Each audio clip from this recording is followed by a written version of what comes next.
Bonjour à tous. Alors aujourd'hui, avec cette vidéo, je vais essayer de vous expliquer la différence et comment faire une coupe et une coupe élévation à partir donc d'un plan de masse. D'accord? Donc vous avez ici un plan de masse qui est à l'échelle 1/50e et donc je n'ai pas de représentation au niveau vertical. Donc si je veux montrer mes différents niveaux, un petit peu mes volumes et mes dimensions et mes jeux justement de différentes dimensions, il est important de faire une représentation verticale. Une des représentations verticales les plus rapides et simples à faire, c'est la coupe et la coupe élévation.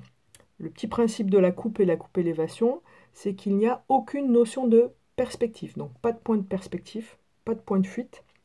Et donc ça demande des notions relativement simples. Évidemment, on représente tout à l'échelle, comme le plan de masse. D'accord ? Ici, mon plan de masse à l'échelle 1/50e. Donc je vais représenter une coupe, puis une coupe élévation à l'échelle 1/50e. Je rappelle, 1/50e correspond à 1 cm sur le plan égale à 50 cm dans la réalité, ou un demi-mètre. Donc il faut choisir évidemment sa représentation pour qu'elle mette en valeur le jardin, le projet d'aménagement.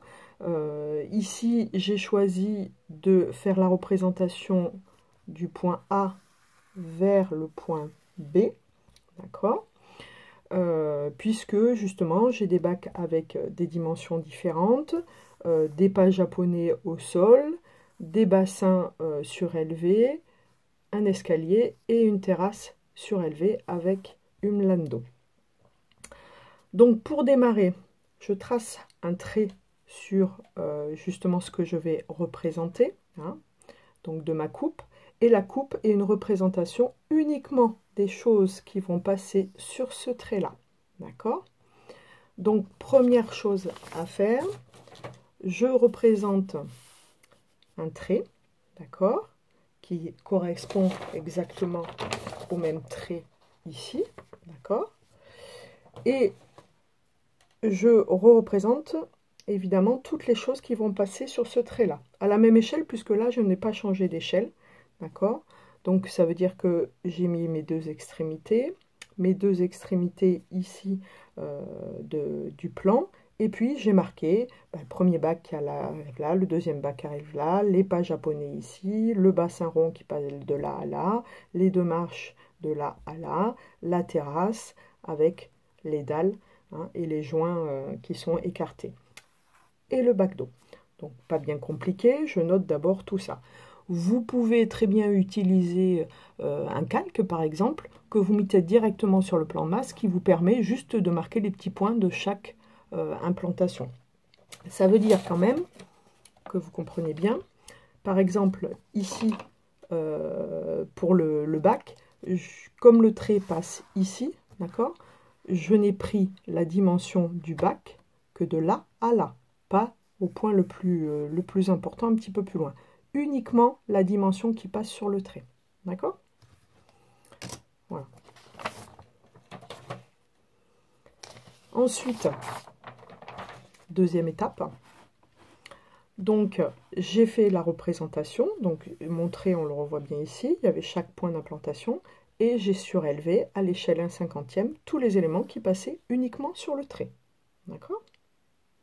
Alors, on va revenir un petit peu plus loin après. Et la troisième étape, on va voir. Alors, je replace un petit peu le plan de masse. Ça veut dire que là, je n'ai une représentation que de ce qui passe sur ce trait-là. D'accord? Maintenant, vous voyez bien que je voudrais faire une coupe élévation, c'est-à-dire représenter ce qui se passe sur ce trait, plus ce qu'il y a derrière, mais sans représentation de perspective. D'accord? Donc en fait, c'est comme si j'avais des coupes successives qui passaient, hein, que je représentais sur un plexiglas, et les plexiglas, je les regroupe, et je vais avoir donc une représentation avec les différentes coupes qui vont se succéder les unes derrière les autres. Donc ça veut dire qu'après, par exemple, ici, je vais avoir le bac en plus à représenter, je vais avoir ces deux bacs à représenter en plus, je vais avoir ces bacs-là à représenter, ensuite j'aurai la cabane à représenter, avec ici la pergola et les deux ifs taillés en spirale, et je vais avoir l'arbre derrière, d'accord? Donc évidemment, je représente d'abord ce qui passe en premier, et ce qui passe en premier, si c'est plus haut ou c'est plus volumineux, va peut-être cacher une partie des éléments suivants. Hein. Donc voilà ma première, la coupe. Donc ce qui veut dire que là, j'ai fait une coupe élévation. Hein, et sur cette coupe élévation, je retrouve mon premier plan ici. Et puis les éléments derrière, je retrouve mes deux bacs ronds, je retrouve ma cabane au fond, je retrouve ma pergola ici visible, mes ifs, hein, mon arbre et les bacs derrière. Donc j'ai une représentation verticale de l'ensemble donc de mon projet. Donc c'est c'est assez intéressant. Alors je vais vous expliquer un petit peu comment faire au tout départ, à partir du trait avec, là j'ai repositionné les différents éléments, où je vais vous montrer comment représenter juste le premier bac. Donc à l'échelle 1/50e.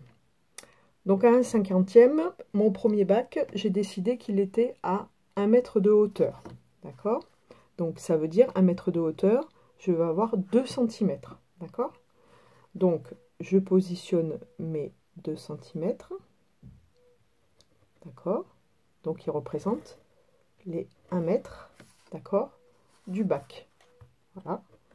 Mon deuxième bac, lui, est à 50 cm. Donc 50 cm, ça veut dire qu'il est à 1 mètre. D'accord?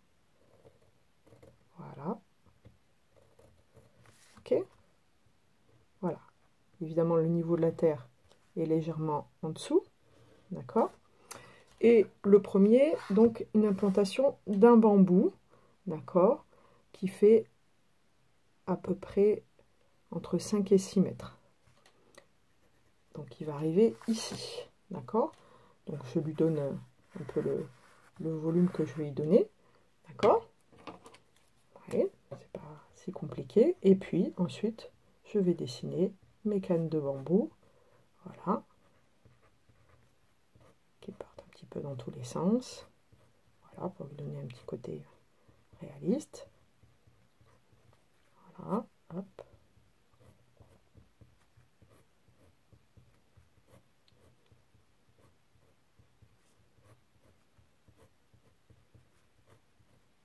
Voilà, je dessine mes cannes. Et après, je vais représenter les volumes.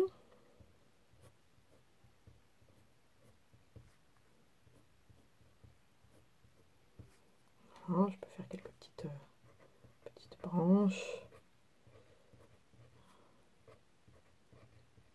Avec les feuilles pour démarrer. Et puis ensuite, je vais faire mon feuillage.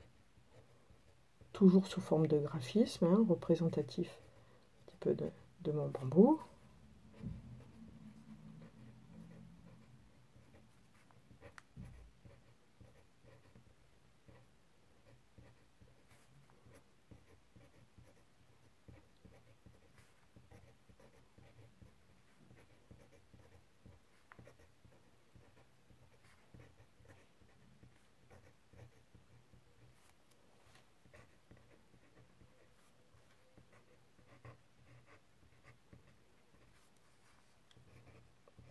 Avec le feuillage qui suit évidemment le mouvement.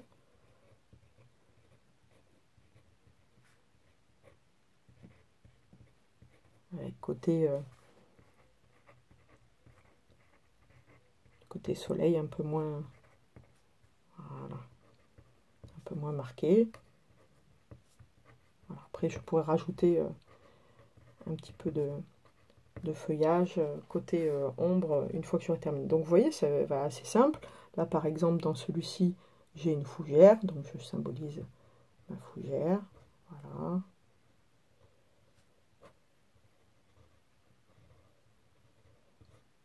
Voilà, n'oubliez pas que c'est du graphisme, donc il faut que ça aille relativement vite.